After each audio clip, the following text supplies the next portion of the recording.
Ah, love. Supposedly the greatest of God's gifts to humanity. Poets and songwriters have analysed it from a million different perspectives. But what if love itself was a weapon? What if the sweetest bite could carry death? And what if one woman's crime could change the course of justice forever? Hi everyone, I'm Chris. Welcome to Crime Through Time with Chris. Today, we're unraveling the extraordinary case of Marie Lafarge, a woman whose story began as a romance and ended in revolution. Not of politics, but of science. This isn't just a tale of poison and betrayal, it's the birth of forensic science, the moment when truth learned to speak through chemistry and evidence, not rumour or fear. But before we descend into this mystery, make sure to subscribe to Crime Through Time with Chris and ring the bell icon so you'll never miss the stories that changed how the world defines justice. France, 1840, the age of elegance, powdered faces and unshakable appearances. In a quiet countryside estate stood Marie Capelle Lafarge, a young woman of refinement and education, a lady who had once dreamed of grand salons and glittering chandeliers. But her marriage to Charles Lafarge, an iron founder of modest fortune, turned those dreams into dust. Instead of luxury, she found herself surrounded by crumbling walls, rats in the pantry, and a husband drowning in debt and secrets. Still, Marie smiled.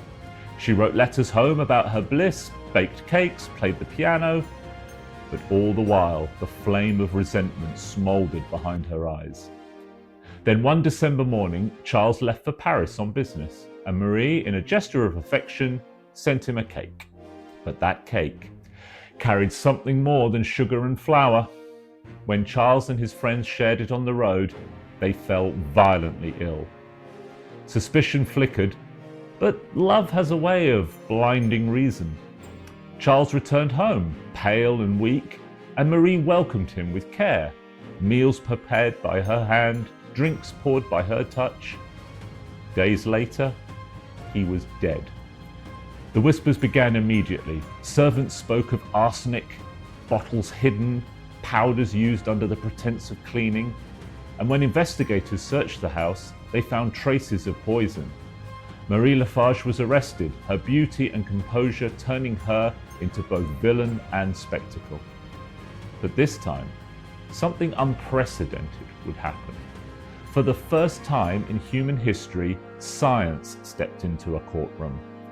The government summoned Mathieu Orfila, the father of toxicology, to examine the evidence. Using cutting-edge chemical tests, he proved what eyes could not see: arsenic in the remains of Charles Lafarge. The crowd gasped. Justice had found a new ally: proof. Marie maintained her innocence, her voice steady even as the verdict was read. Guilty. She would die behind stone walls, still writing of love, betrayal, and injustice. But her trial became a turning point. In fact, so great was the divide among those in French society who believed she'd been framed and those who insisted she was solely responsible. This case is often compared with the furore which greeted the much better known Dreyfus affair some 50 years later. Because of Marie Lafarge, forensic science was born.